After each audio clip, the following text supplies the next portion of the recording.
ओम शांति 18/1/78। बाप दादा की सेवा का रिटर्न। सदा अतीन्द्रिय सुख व खुशी के झूले में झूलने वाले सुख के सागर परमात्मा शिव बोले, आज स्मृति दिवस अर्थात समर्थी दिवस पर सब बच्चों ने अपनी अपनी लगन अनुसार भिन्न भिन्न रूप से याद किया।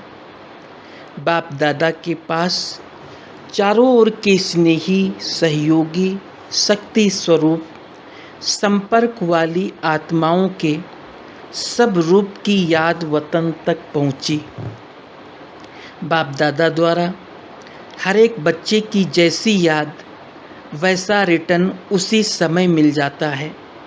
जिस रूप से जो याद करता है उसी रूप से बाप दादा बच्चों के आगे प्रत्यक्ष हो ही जाता है। जो योगी तू आत्मा है उसे योग की विधि मिल जाती है। कई बच्चे योगी तू आत्मा की बजाय वियोगी आत्माएं बन जाती हैं, जिस कारण मिलन के बजाय जुदाई का अनुभव करते हैं। योगी तू आत्मा सदा बाप दादा के दिल तक नसीन होती है, दिल कभी दूर नहीं होता। वियोगी आत्माएं वियोग के द्वारा बाप दादा को सामने लाने का प्रयत्न करती हैं, वर्तमान को भूल बीती को याद करती हैं। इस कारण बाप दादा कब प्रत्यक्ष दिखाई देते, कब पर्दे के अंदर छिपा हुआ दिखाई देते।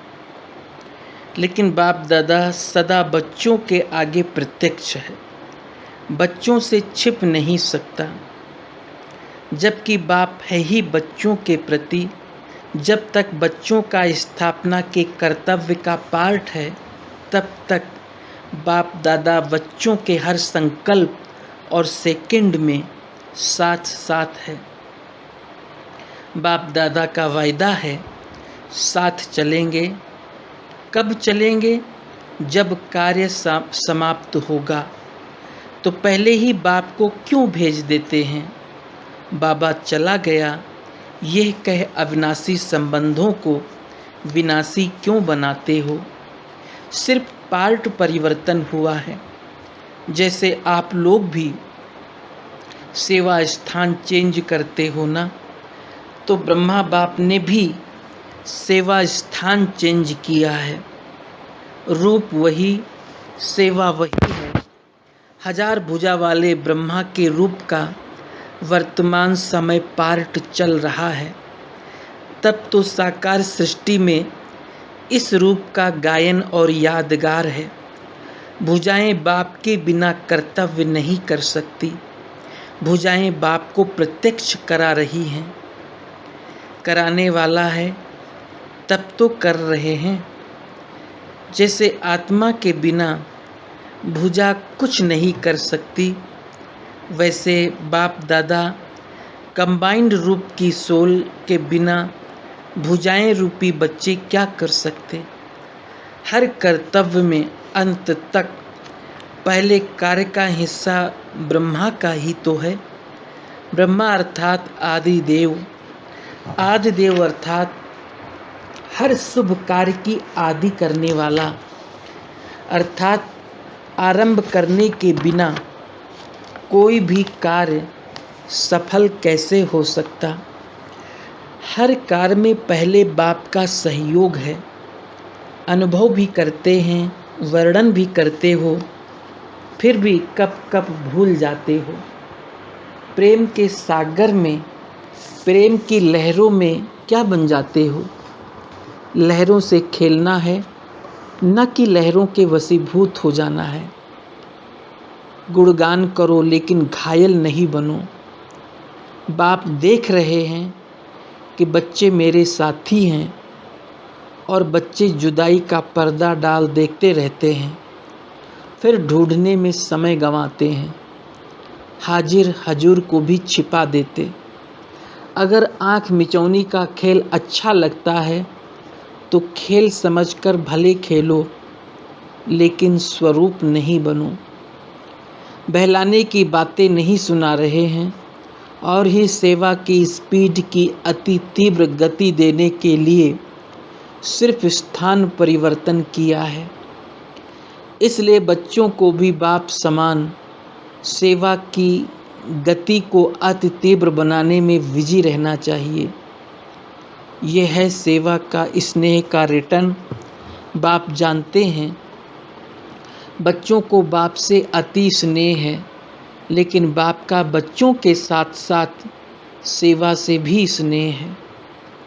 बाप के स्नेह का प्रत्यक्ष स्वरूप सेवा से स्नेह है। जैसे पल पल बाबा बाबा कहते हो, वैसे हर पल बाप और सेवा हो, तभी सेवा कार्य समाप्त होगा और साथ चलेंगे। अब बाप दादा हर एक बच्चे को माइट हाउस के रूप में देखते हैं। माइक पावरफुल हो गए हैं, लेकिन माइट और माइक तीनों ही पावरफुल साथ साथ चाहिए।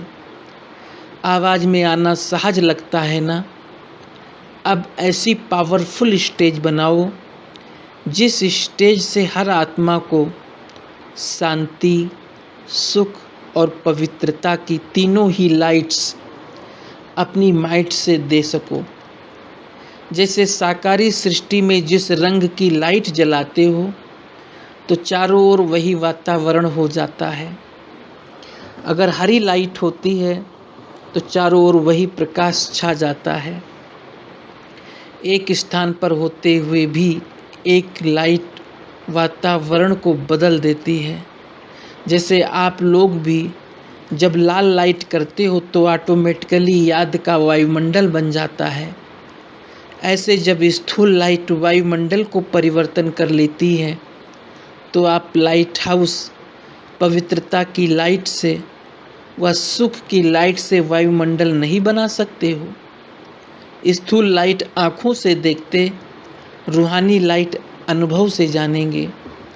वर्तमान समय इस रूहानी लाइट्स द्वारा वायुमंडल परिवर्तन करने की सेवा है। सुना? अब सेवा का रूप क्या होना है? दोनों सेवा साथ साथ हो, माइक और माइट, तब सहज सफलता मूर्त बन जाएंगे। पार्टियों के साथ बातचीत। पहला, बेहद बाप को भी हद के नंबर लगाने पड़ते हैं, नहीं तो बाप और बच्चों का मिलना दिन रात क्या है। आपकी दुनिया में ये सब बातें हैं, वहाँ तो सब बाप के समीप हैं। बिंदु क्या जगह लेगी? यहाँ तो शरीर को जगह चाहिए, वहाँ समीप हो ही जाएंगे। यहाँ हर एक आत्मा समझती हम समीप आए। जितना जो बाप के गुणों में स्थिति में समीप, उतना वहाँ स्थान में भी समीप। चाहे घर में चाहे राज्य में, स्थिति स्थान के समीप लाती है। यही कमाल है जो हर एक समझता है मैं समीप, और समीप का अनुभव भी करता है, क्योंकि बेहद का बाप अखुट है, अखंड है, इसलिए सभी समीप हो सकते हैं। संतुष्ट रहना और करना, यही वर्तमान समय का स्लोगन है। असंतुष्ट अर्थात अप्राप्ति, संतुष्ट अर्थात प्राप्ति। सर्व प्राप्ति वाले कभी भी असंतुष्ट नहीं हो सकते। सदा अपने को गॉडली स्टूडेंट समझते हो। गॉडली स्टूडेंट लाइफ सबसे बेस्ट गाई जाती है। ऐसे सदा बेस्ट अर्थात श्रेष्ठ जीवन का अनुभव करते हो। जैसे स्टूडेंट सदा हंसते खेलते और पढ़ते रहते और कोई बात बुद्धि में विघ्न रूप नहीं बनती, ऐसे ही पढ़ना पढ़ाना, निर्विघ्न रहना, बाप के साथ उठना बैठना खाना पीना, यह है गॉडली स्टूडेंट लाइफ। लौकिक में रहते भी बाप का साथ है ना। चाहे कहाँ भी शरीर हो, लेकिन मन बाप और सेवा में लगी रहे। खाना पीना चलना सब बाप के साथ, इसकी ही महिमा है। जो प्रिय वस्तु होती है उसका साथ छोड़ना मुश्किल होता है, साथ रहना योग लगाना मुश्किल नहीं, योग टूटना मुश्किल। ऐसे अनुभवी को कहा जाता है गॉडली स्टूडेंट लाइफ, जिसको छोड़ना मुश्किल है, तोड़ना मुश्किल है, लेकिन साथ रहना मुश्किल नहीं। यही बेस्ट लाइफ है। सदा हंसते रहो और गाते रहो और बाप के साथ चलते रहो। ऐसा साथ सारे कल्प में नहीं मिल सकता।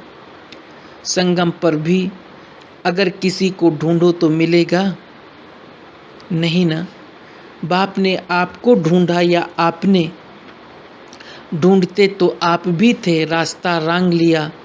ढूंढना तो था बाप को, ढूंढा भाइयों को, इसलिए ढूंढ नहीं सके। तीसरा, स्वयं के पुरुषार्थ में और सेवा में सदा वृद्धि होती रहे, उसका सहज साधन कौन सा है? वृद्धि का सहज साधन है अमृत वेले से लेकर विधि पूर्वक चलना, तो जीवन वृद्धि को पाएगा। कोई भी कार्य सफल तब होता है जब विधि से करते हो। ब्राह्मण अर्थात विधि पूर्वक जीवन। अगर किसी भी बात में स्वयं के पुरुषार्थ में व सेवा में वृद्धि नहीं होती तो जरूर कोई विधि की कमी है। तो चेक करो कि अमृत वेले से लेकर रात तक मनसा वाचा कर्मणा व संपर्क विधि पूर्वक रहा, अर्थात वृद्धि हुई। अगर नहीं तो कारण को सोच कर निवारण करो, फिर दिल शिकस्त नहीं होंगे।